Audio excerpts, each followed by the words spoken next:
Pain is the thing I acquire, mental desire. Can someone make it end? Bonjour à tous, aujourd'hui on se retrouve pour une nouvelle vidéo et il s'agira de ma vidéo pour les projets printemps 2023. On va donc passer maintenant au projet auquel j'ai réfléchi et vous allez voir que du coup ça recoupe un peu ce que j'ai dit dans la partie analyse, fiche pratique de la méthode Drest.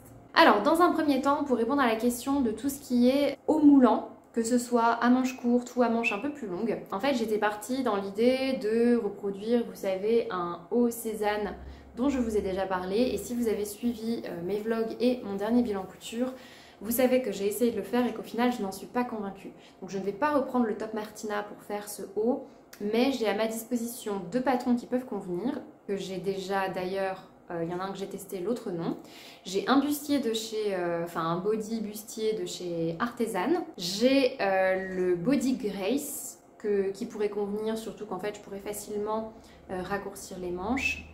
Et j'ai récemment, lors d'une vente, alors c'était pas une vente makeriste, mais c'était la marque qui faisait des promotions, j'ai acheté le body Vesper d'une créatrice en fait qui est française mais qui a plutôt une communauté anglophone d'après ce que j'ai vu. Compris. Si vous voulez voir le body Vesper, il y a une youtubeuse qui l'a fait récemment, pareil je vous mettrai le lien en barre d'infos. Et c'est un body que j'avais repéré il y a quelques années maintenant, que j'aime beaucoup. Donc je ne sais pas encore exactement sur quel patron je vais partir. Je pense que je vais commencer avec le Body Grace, mais il faut que je fasse un ajustement, vous savez, du drapé qui montait bien trop haut, donc il faut que je descende. Et ça, je pense que c'est lié aussi à ma longueur de... Enfin, déjà au choix de la créatrice, plus à ma longueur de buste, qui doit être plus importante que elle, les mensurations qu'elle a choisies. Et je pense que je le ferai manche courte. J'ai déjà un peu trouvé un tissu, je vais prendre une maille côtelée, je vais le faire dans un uni passe-partout pour le printemps que j'ai souvent, c'est-à-dire du gris. Mais j'ai aussi pour ce type de t-shirt cette maille en coton de chez Takoy. Je l'ai utilisée en noir pour mon t-shirt orage, mais je me rends compte que c'est pas le tissu idéal. Alors celui-là prendra moins les moumoutes, enfin en tout cas s'il prend les moumoutes elles se verront moins. Mais de toute façon il faut bien que j'utilise ces tissus-là, ils vont pas dormir dans mon stock. Donc je vais faire mes essais d'abord dans les coloris parce que j'ai aussi, vous savez, les tissus côtelés que j'avais achetés en décembre chez Family Fabrics. Et en fait il y a des coloris qui finalement n'étaient pas fidèles à la couleur sur le site. Et donc je vais d'abord faire mes toiles dans les couleurs que j'aime pas particulièrement avant de me lancer dans des couleurs que je préfère. Ça typiquement c'est l'un des projets que je vais faire en premier. Pourquoi? Parce que c'est de la maille donc ça se coud rapidement et en plus je maîtrise déjà le patron d'Atelier Bernie. Donc une fois que j'aurai fait les changements, et ça je peux le faire avant de récupérer ma surjeteuse, c'était dans ma to-do mais je l'ai pas encore fait. Donc voilà, j'essaye de réfléchir de manière stratégique pour pas me retrouver fin printemps à avoir réfléchi à une garde-robe mais à n'avoir rien du tout finalement de fini. Ensuite, dans un deuxième temps, toujours dans ce qui est plutôt tissu extensible, maille, j'ai noté qu'il me fallait un débardeur, donc plutôt avec une encolure carrée ou ronde, en tout cas assez basse. Et je suis partie de ce livre, donc Coudre le stretch, que je crois que vous étiez plusieurs à me le conseiller. Il y en a deux d'entre vous qui m'en avaient parlé quand, vous savez, je cherchais à faire des débardeurs sous les vêtements. Et donc j'avais fait le débardeur Yvonne. Et donc là, dedans, en re-regardant, il y a le débardeur Gabrielle. Il y a plusieurs types d'encolures, de profondeur, etc. Là, j'ai choisi quelque chose de très basique, c'est-à-dire d'un peu plus profond sur le devant et d'un tout petit peu échancré dans le dos, mais moins que sur le devant. Et de toute façon, là, vous aurez à chaque fois, je pense, la vignette que j'ai faite sur Canva. Vous avez un modèle du commerce qui vous donne un peu l'idée que j'avais en tête. Et donc avant de mettre ma surjeteuse en révision, c'est le dernier projet que j'ai fait, que j'ai monté. Et donc je vous le présente. Donc je l'ai fait, il me restait cette maille de chez Takoy, mais cette fois-ci en noir. Comme elle prend toutes les moumoutes et que c'est un peu pénible et que j'avais pas envie de racheter du fil pour faire cette toile, je l'ai fait là-dedans. Et donc voilà ce que ça donne. Donc je ne sais pas si ça va être très visible parce que le noir c'est quand même pas pratique, mais vous avez le devant qui est plus bas que le dos. Et alors par contre ce que j'ai remarqué c'est que pour l'instant les 2 débardeurs que j'ai fait de coudre le stretch, les emmanchures remontent hyper haut en fait sous les aisselles, donc je vais être obligée de descendre de 1 à 2 cm. Donc j'ai retracé ça sur le patron et il faudra que je refasse une deuxième version pour m'assurer que ça va. Parce que là en fait si vous voulez ça me coupe au milieu de l'aisselle et donc souvent quand j'ai des débardeurs qui sont trop proches, enfin qui remontent trop, ça a tendance à me faire transpirer davantage, donc c'est clairement pas l'effet recherché. J'essaierai de vous mettre parce que là je pense que vous voyez rien, j'essaierai de vous mettre une petite vidéo pour que vous voyez déjà cette toile, ce que ça donne, en sachant que le tissu, je trouve, ne met pas forcément en valeur le modèle plus que ça. En termes de longueur, j'ai choisi la longueur intermédiaire, donc vous avez court, moyen et long. Moi, il me semble que j'ai pris la longueur moyenne, qui est déjà en fait assez longue. Bon, après, en vrai, le bas, on peut toujours recouper un peu comme on a envie en faisant l'ourlet, donc c'est pas très gênant. Et alors, je me suis dit aussi que je pourrais très bien utiliser le top Saigon. Parce que, je ne sais pas si vous vous rappelez, dans mon dernier bilan couture, le haut Saigon, qui était un hack d'un patron de Charlotte Jobert, donc de sa robe, que j'avais faite sans foulard. Je ne sais pas si vous vous rappelez, voilà, les péripéties, ça veut dire que le haut était bien trop court et donc importable en l'état, enfin en tout cas pour moi. Et puis comme en plus il y avait des manches longues, je ne voyais pas comment récupérer la chose. Et puis, avec toutes vos remarques et tout, et donc du coup merci à toutes celles qui m'ont donné plein d'idées. Bon, il y en a que j'ai pas gardé parce que ça correspondait pas du tout à mon style, enfin voilà, rajouter une basque ou... Après il y a eu d'autres idées qui m'ont donné d'autres idées encore, donc typiquement, il y en a certaines qui m'ont dit tu devrais trop le porter avec une combinaison, une salopette et tout. Franchement super idée, mais je pense que... Enfin du coup je suis partie dans le délire salopette, mais je serais plutôt avec un t-shirt manche courte qu'un t-shirt manche longue. Enfin, je sais pas encore trop, mais en tout cas, je trouvais que ça, c'était vraiment c'était une idée qui me plaisait plutôt bien.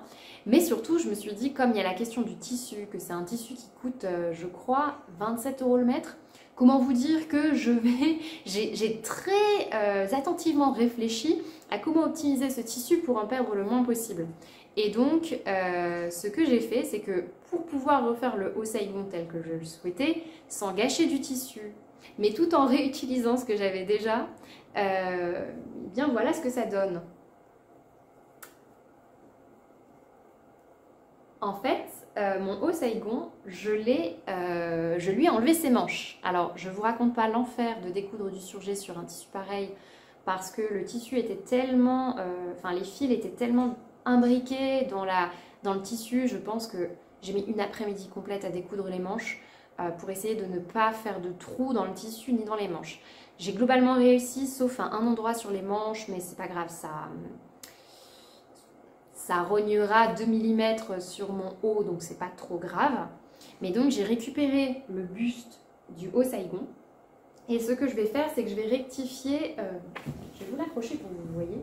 Bon là, du coup, il part dans tous les sens, mais ce petit côté qui rebique, en fait, c'est pas le plus compliqué. J'ai juste, vous voyez, à pincer l'excédent et à recoudre de manière droite. Et ça me fera un crop top. Et pour le côté des manches, parce que là, du coup, il y a toujours la marge de couture, je vais tout simplement faire comme pour le devant. Je sais pas si vous voyez, en fait, c'est un... je ne sais pas si vous vous rappelez, c'est une laminette qu'on pose et on retourne le tissu et on recoud à l'aiguille double ou à la recouvreuse.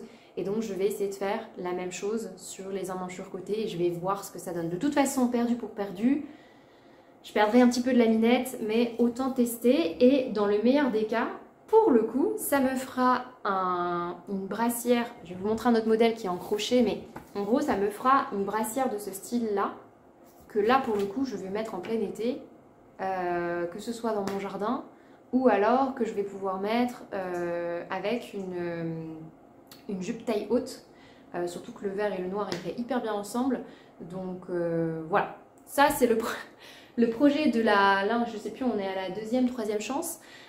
Et les manches que j'ai récupérées, je les remettrai sur le haut Saigon que je redécouperai correctement en faisant attention à la longueur de buste et en pensant à éventuellement rectifier la ligne de taille pour pouvoir transformer Donc cette robe qui est normalement très ajustée, la transformer en t-shirt. Mais j'étais assez fière de ma trouvaille et sur le coup je me suis dit mais pourquoi j'y ai pas pensé avant? Je vous dis ça mais je ne sais toujours pas ce que ça va rendre. Hein. Donc suite au prochain épisode quand je récupère quand je récupère ma surjeteuse, parce que j'ai besoin de ma surjeteuse pour poser la laminette, couper proprement les bords qui du coup sont un peu partent un petit peu dans tous les sens. Et donc ça c'était toutes les petites choses que j'ai faites pendant les vacances qui m'ont demandé du temps mais que je pouvais faire sans forcément avoir ma surjeteuse sous la main. Mon troisième projet maille, c'est plutôt donc un sweat et là j'hésite entre 3 modèles. J'hésite avec le sweat granite que je n'ai pas en ma possession, avec le sweat de d'Irendo, donc le sweat neige que j'ai en ma possession, qui ressemble en fait au sweat Trinity que j'avais repéré. Mais en fait, je vais vous montrer l'inspiration. Je veux un sweat un peu structuré, un peu large mais pas trop. Et donc je ne sais pas trop encore vers quel modèle me tourner. J'avais aussi un modèle de closet core pattern à tester et couper le tissu, mais je ne l'ai pas encore cousu parce que je ne sais pas si je le monte à la machine à coudre ou à la surjeteuse. Vu que c'est un tissu épais, j'ai peur que ça abîme ma surjeteuse, surtout que là elle sera fraîchement révisée. Donc j'hésite encore, mais voilà l'idée que j'ai en tête.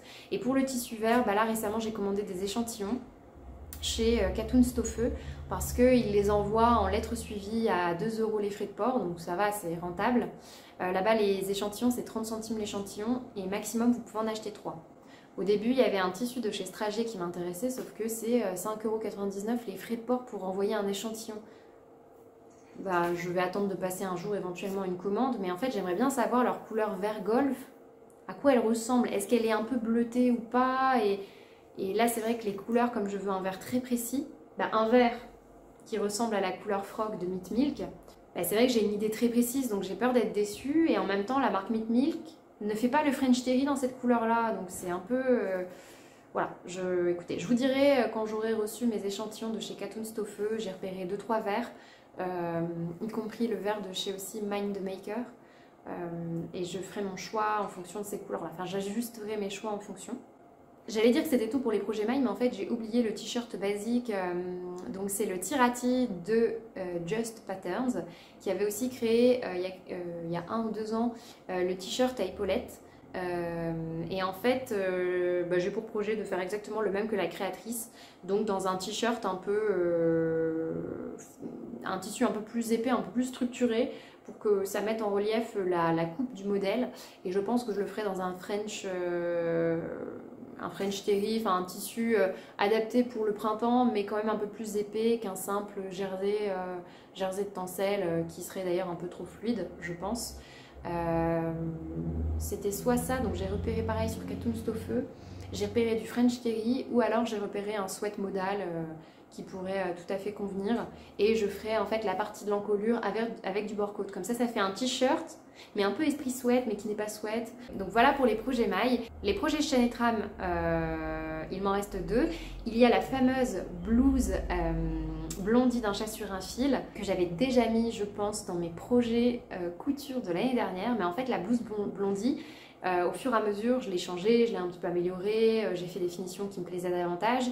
Mais là la dernière modification que j'aurais besoin de faire, c'est de rendre les manches un peu plus bouffantes. Et donc il faut que je me serve de mon cours de modélisme sur les manches pour faire un test, voir si ça me plaît, et ensuite le faire dans mon tissu définitif que je n'ai pas encore acheté, mais qui est plutôt onéreux. C'est le fameux voile, c'est un voile de tencel, je crois, toujours de cette marque Meat Milk, toujours dans la même couleur Frog de chez eux que j'aime beaucoup. Mais comme c'est un tissu voilà, qui a un certain coût, j'ai clairement pas envie de faire mes tests sur ce tissu là. Il faut que je fasse d'abord une version dans un autre tissu, ce qui fait que c'est pas le modèle que j'ai en priorité dans ma tête. Le dernier projet où là je suis pas totalement sûre de moi, c'est cette fameuse veste que j'aimerais me faire.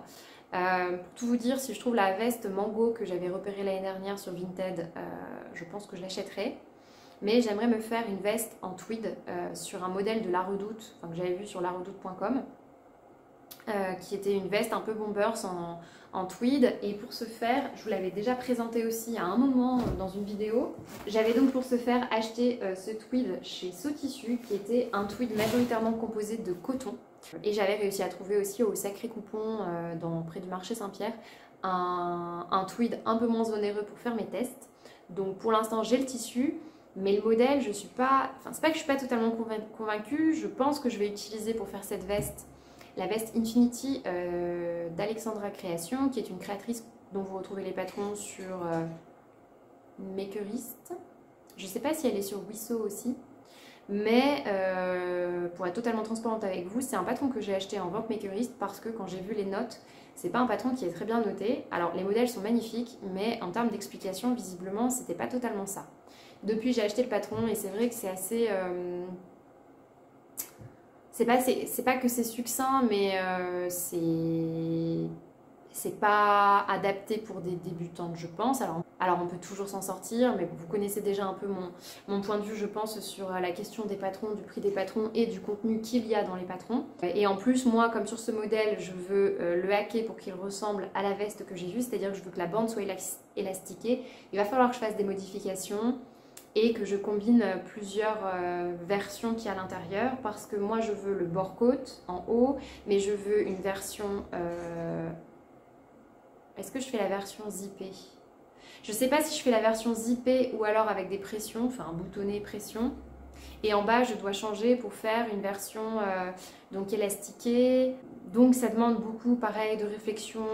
Il va falloir que je fasse une toile pour pas me planter.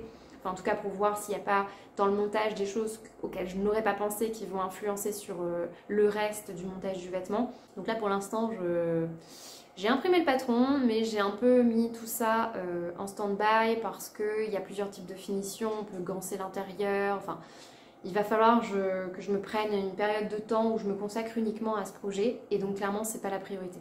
Et en type de veste, donc j'avais soit ça en tête, soit imiter la veste Mango que j'avais repérée, mais j'ai pas trouvé un modèle de veste idéal, et donc soit j'essaye de me servir de la veste chemise-veste sur chemise fougère de Direndo, qui au premier abord m'avait pas forcément tapé dans l'œil parce que j'ai déjà des modèles de chemise à la maison, mais c'est vrai qu'il y a une version un peu plus crop élastiquée, donc moi je me suis dit peut-être que je pourrais m'en servir pour la faire moins crop mais élastiquée, mais pareil, vous voyez, on part déjà dans des changements, ou alors pour l'instant je laisse ça en stand-by, et j'ai aussi la veste Marcia de Fibromood que j'aimerais beaucoup me faire.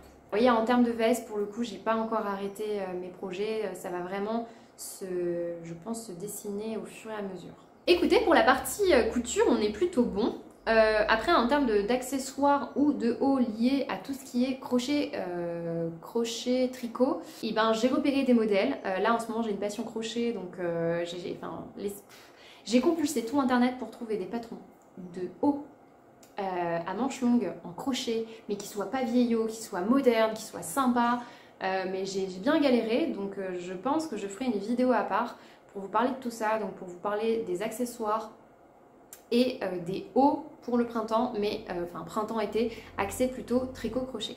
On va s'arrêter là, n'hésitez pas à me dire si vous avez réfléchi à votre garde-robe de printemps, est-ce qu'il y a des modèles que vous voulez absolument vous faire pour cette saison ou non. D'ailleurs, est-ce que vous avez déjà réfléchi un peu à votre garde-robe, ou est-ce que vous faites ça au fil de l'eau? Et puis n'hésitez pas à me dire, comme d'habitude, vous voyez là pour les vestes, si vous avez juste parfois partager les idées, ça me permet soit de me conforter dans les miennes, soit au contraire justement de me dire tiens, j'avais pas pensé à ça, c'est une super idée, et soit je suis votre idée, soit du coup ça me donne une autre idée.